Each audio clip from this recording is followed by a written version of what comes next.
اللهم صل على سيدنا محمد يا رب صل وسلم دائما ابدا على حبيبك. تو تکبر کیوں پیدا ہوتا ہے؟ انسان یہ بھول جاتا ہے کہ پیدا کرنے والا کوئی اور یہ نعمتیں دینے والا بھی کوئی اور ہے. یہ ہماری اپنی نہیں ہے, کچھ بھی اپنا نہیں ہے بھائی. ہمارے حضرت تو یہاں تک فرمایا ہمارے حضرت نا بعض دفعہ اپنے منہ سے اپنی تعریفیں کیا کرتے تھے, جو بظاہر ٹھیک نہیں ہے نا بھائی. اپنے منہ سے اپنی تعریفیں کوئی اچھا عمل تو نہیں ہے نا, لیکن پھر آخر میں کہتے ہیں کہ الحمدللہ جب میں اپنے منہ سے اپنی تعریفیں کرتا ہوں تو میرا دل خراب ہوتا نہیں ہے, یعنی میرے اندر وہ کبر نہیں پیدا ہوتا. فرمایا وجہ اس کی ہے کہ مجھے اللہ نے ایسا استحضار دیا ہے کہ مجھے میرے دل میں یہ بات ڈال دی ہے کہ میرا اپنا کچھ ہے ہی نہیں. یہ ایسا اللہ نے میرے ذہن میں ایک چیز ڈال دی ہے کہ میں جب اپنی تعریف کر بھی رہا ہوں تو وہ مجھے لگتا ہے کہ یہ اللہ کی تعریف کر رہا ہوں, میں اپنی نہیں کر رہا, کیونکہ اللہ نے دی ہے. تو یہ بہت مشکل سے یہ مقام ملتا ہے, اور ہر آدمی پہ یہ سوٹ بھی نہیں کرتا کہ آپ بھی یہ کہیں کہ میں یوں ہوں اور کہیں جب کہیں کہ یار کیوں اپنے منہ میاں مٹھو بن رہے ہو, کیا یہ تو سب اللہ کی دین ہے. تو مقصد شو مارنا ہوتا ہے, لیکن آخر میں اس کو اللہ کی دین کہہ کے نکل جاتے ہیں. تو بعض اہل اللہ ایسے مقام تک پہنچے ہوئے ہوتے ہیں نا کہ وہ اپنی تعریف کر کے بھی ان کا نفس, ان کا دل خراب نہیں ہوتا, ان میں کبر پیدا نہیں ہوتا, شو بازی پیدا نہیں ہوتی, اس لیے کہ وہ کہتے ہیں بھائی ہمارا اپنا تو کچھ ہے ہی نہیں, تو سب اللہ کا ہے, تو ہم تو بھیک میں ملی ہوئی ہے. تو جیسے بھکاری تعریف کر رہا ہو اور اس کو یہ احساس ہو کہ ہے بیٹا یہ بھیک ہی, تو وہ خراب نہیں ہوگا. وہ بھکاری خراب ہوتا ہے جو اپنی اوقات بھول جاتا ہے. تو یہ احساس جب انسان کو ہوتا ہے نا, یہ بھیک میں ملی ہوئی چیزیں, یہ صحت, یہ نعمت, یہ دولت, حتیٰ کہ دین جو آپ کو مذہب ملا ہے نا, یہ بھی کس میں ملا ہے, اس پہ بھی فخر نہ کرو, یہ بھی بھیک میں ملا ہے. قرآن مجید میں اللہ نے ایک واقعہ بیان کیا نا, حدیث میں بڑی تفصیل میں ہے کہ ایک صحابی نے میدان جنگ میں ایک کافر نے اسلام قبول کیا, کلمہ پڑھا, تو ان صحابی نے یہ سمجھا کہ یہ تو موت کے ڈر سے کلمہ پڑھ رہے ہیں, ان کو قتل کر دیا. جب نبی صلی اللہ علیہ وسلم کے سامنے یہ کیس آیا تو آپ بہت غضبناک ہوئے کہ بھئی تم نے کیوں قتل کیا. انہوں نے کہا یا رسول اللہ وہ تو اس سے پہلے تو کبھی کلمہ پڑھا نہیں, اب تلوار سر پر ہے تو کلمہ پڑھ رہے ہیں. تو آپ بہت غضبناک ہوئے. فرمایا ہلا شققت قلبہ, تم نے ان کے دل کو چیر کے کیوں نہیں دیکھا کہ پتہ چل جاتا کہ دل سے پڑھ رہے تھے یا زبان سے. تو اس پہ قرآن کی آیتیں نازل ہوئیں کہ لا تقولوا لمن القى الیکم السلام لست مؤمنا, اے ایمان والو جو اسلام قبول کر رہا ہو نا تو اس سے یہ مت کہا کرو کہ تو مومن نہیں ہے. کیوں؟ کذالک کنتم من قبل, تم بھی پہلے کافر ہی تھے. فمن اللہ علیکم, اللہ نے احسان کر کے تمہیں اسلام کی دولت دی ہے. تو یہ استحضار کرو گے تو کوئی دوسرا بھی آ رہا ہوگا تو فخر نہیں کرو گے اس کے اوپر کہ میں تیرا اسلام نہیں قبول کرتا, بھائی تو موت کے ڈر سے کر رہا ہے. شکر کا تقاضا یہ ہے کہ جیسے خدا نے تمہیں بھیک میں اسلام دے دیا, اگر کسی اور کو دے رہا ہے تو اس میں رکاوٹ نہیں بنو.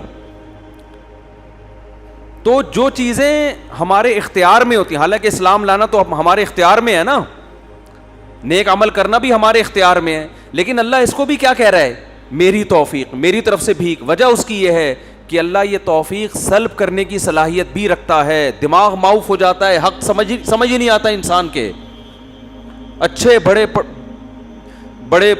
پڑھے لکھے لوگ ہوتے ہیں اور بہکنا شروع ہو جاتے ہیں, اور جو بائی بورن مسلمان ہو نا ان کو تو ویسے ہی شکر ادا کرنا چاہیے کہ یار ہمیں تو ہمارے والدین کی وجہ سے غریبی میں اسلام مل گیا, ہمیں تو اللہ نے اس آزمائش میں ڈالا ہی نہیں. اگر غیر مسلم گھر میں پیدا ہوتے پھر ہمارے لیے کتنی بڑی آزمائش تھی, پھر سوچنا پڑتا, غور اپنے باپ دادا کے دین کو چھوڑنا پڑتا ہمیں. یہ اس آزمائش سے اللہ نے ہمیں نکال لیا. تو نہ انسان اپنی نیکی پہ فخر کرے, نہ انسان اپنے اسلام پہ فخر کرے, شکر کرے کہ بھیک میں ملا ہے.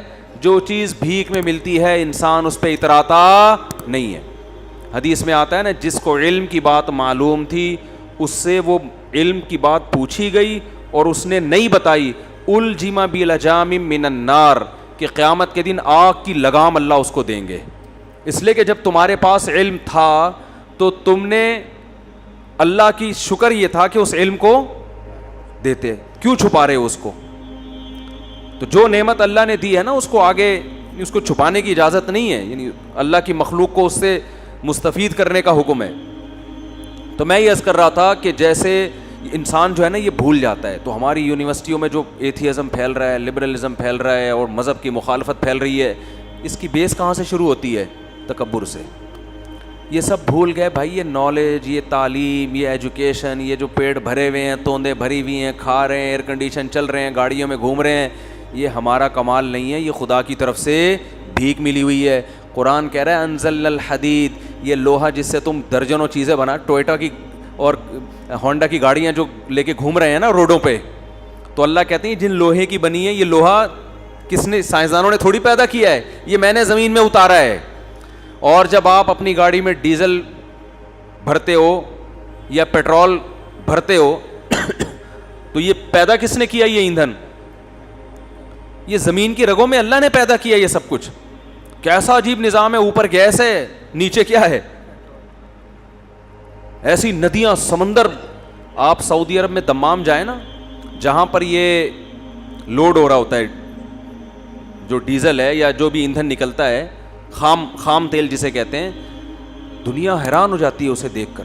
یار اتنا زمین سے روزانہ پتہ نہیں کتنے ملین گیلن روزانہ کنٹینروں میں بھر بھر کے سعودی عرب سے ایکسپورٹ ہو رہا ہے, جہازوں میں استعمال ہو رہا ہے, گاڑیوں میں استعمال ہو رہا ہے. روزانہ آپ اندازہ لگاؤ, گاڑیاں جو ٹینکیاں بھری جاتی ہیں اور جہازوں میں استعمال ہوتا ہے اور ٹرینوں میں استعمال ہوتا ہے, اور کہاں کہاں استعمال ہو رہا ہے, یہ نکل کہاں سے رہا ہے؟ کیا کچھ زمین اپنے سینے کے اندر لے کے بیٹھی ہوئی ہے؟ ویسے دیکھو تو لگتا ہے کچھ بھی نہیں ہے اس کے اندر. سمندر ہے پورے کے پورے, کیسے انسان چوس چوس کے زمین کی رگوں سے نکال رہا ہے. تو جب یہ انسان کو احساس ہوتا ہے نا, دیکھو انسان دیکھتا ہے اس میکینک کو جس نے گاڑی کو بنائی, وہ کیونکہ گوروں نے بنائی ہے ان سے محبت کرنا شروع کرتا ہے. یار جاپانی بڑے ٹائٹ ہوتے ہیں, مسلمان تو ایسے ہی ہوتے ہیں, ایک گاڑی نہیں بنا سکے, اصل تو جیپنیز ہیں. کیا ٹوئیٹا گاڑی بنائی, کیا ہونڈا گاڑی بنائی انہوں نے, G L I, X L I اور پتہ نہیں کون کون سے آئی لے کے گھوم رہا ہوتا ہے آدمی, فخر کرتا ہے نا, اور انہوں نے کیا بنایا. یہ سب سے بڑی بھول ہے خدا کو, جس بھول کی وجہ سے انسان خدا کو بھولتا ہے. وہ یہ نہیں دیکھ رہا کہ جاپان کا سائنسدان ایک کیل نہیں بنا سکتا تھا اگر لوہا خدا زمین میں پیدا نہ کرتا. سمجھتے ہو کہ نہیں سمجھتے؟ انزلنا الحدید, اللہ کہتے ہیں لوہا ہم نے اتارا ہے, سائنسدانوں نے نہیں اتارا. فیہ باس شدید, جس میں زبردست لڑائی ہے, ومنافع للناس, اور لوگوں کے بے شمار فائدے ہیں. تو بے وقوف آدمی, احمق آدمی سب سے پہلے کس کو بھولتا ہے؟ پیدا کرنے والے کو, اور پھر اکڑ میں اور تکبر میں آ جاتا ہے. عقل مند جس کی عقل وحی کی تعلیمات کی روشنی میں چلتی ہے وہ کبھی بھی تکبر میں نہیں آتا. تو میں بات وہاں سے لے کے چلا تھا کہ قوم عاد اور قوم سمود میں کو اللہ نے جسمانی نعمتوں سے بھی نوازا تھا اور معاشی ترقی سے بھی نوازا تھا. سمجھتے ہو؟ معاشی لحاظ سے بھی کھاتے پیتے اور جسمانی لحاظ سے بھی لمبے لمبے قد کے. تو ظاہر ہے پیغمبروں کی باتیں ان کی سمجھ میں نہیں آنی تھی, کیونکہ پیٹ بھرے ہوئے تھے, عمریں لمبی لمبی تھیں اور بڑی معاشی ترقی. وما بلغوا معشار ما آتیناہم, اللہ عربوں سے کہہ رہا ہے کہ تم ان کی ترقی کے 10ویں حصے کو بھی نہیں پہنچے جو ہم نے وسائل ان کو دیے تھے. آپ اندازہ لگاؤ کہ جو قوم چٹانوں کو تراش کے پہاڑوں کے اندر محلات تعمیر کر لیتی ہو, اس قوم میں کتنی یعنی کتنا زبردست فن جانتی تھی وہ.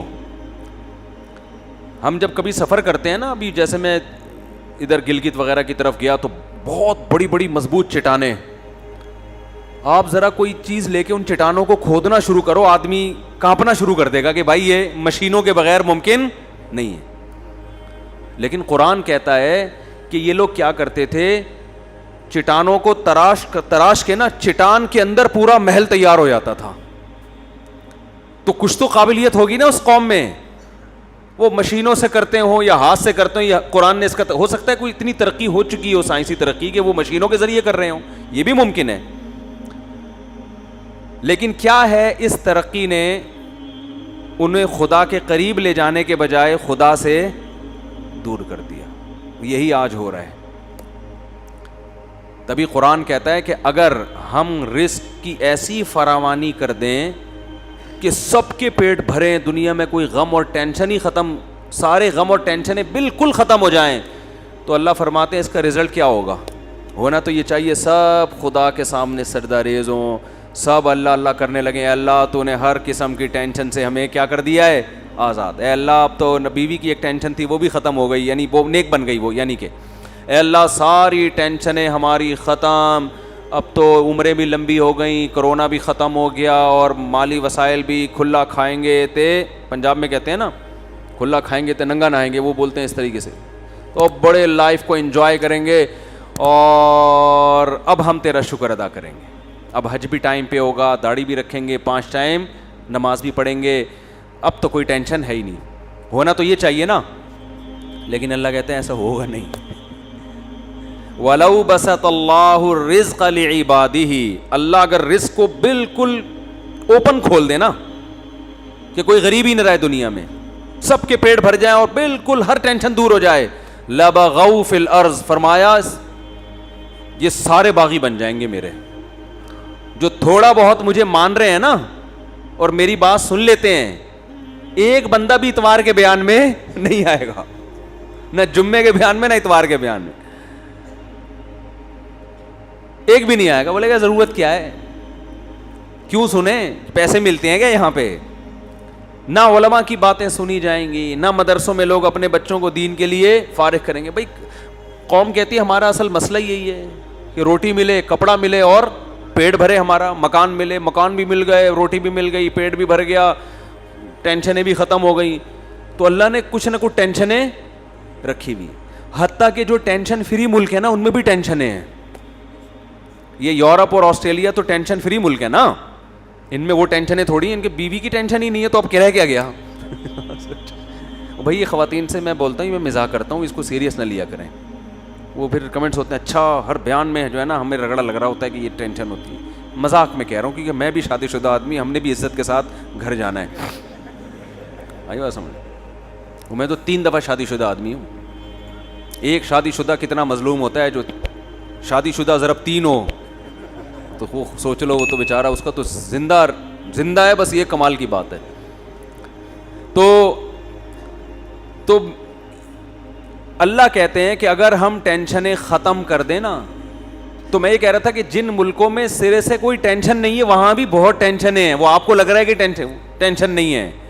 ایک بڑی ٹینشن پتہ ہے انسان کو کیا ہوتی ہے, جب ساری ٹینشنیں ختم ہو نا, تو ایک بڑی ٹینشن یہ ہوتی ہے کہ یہ چھن نہ جائیں یہ ساری چیزیں ہم سے, یہ چیزیں ہم سے. تو اللہ نے کسی نہ کسی کو, اچھا ایک بات خوب سمجھ لیں, جو یہ سمجھتے ہیں نا میں بڑی ٹینشن میں ہوں اپنے بارے میں, جو بھی یہ سمجھتا ہے, اور دوسرے سارے خوشحال ہیں, تو ایسا نہ سوچا کریں. بعض دفعہ سامنے والے کو ایسی ٹینشن ہوتی ہے کہ وہ اگر آپ کو مل جائے نا, آپ کا یار میں پہلے زیادہ صحیح تھا یہ والی, تو جس حال میں اللہ نے رکھا ہے نا اللہ کا شکر ادا کیا کریں.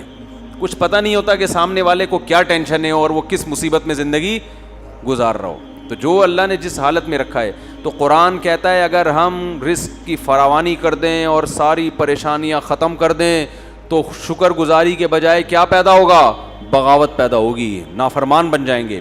اس سے ہمیں ایک اصول یہ پتہ چلا کہ پیٹ بھر کے شکر ادا, پیٹ بھرے ہوئے کا شکر ادا کرنا مشکل, خالی پیٹ شکر ادا کرنا آسان ہے.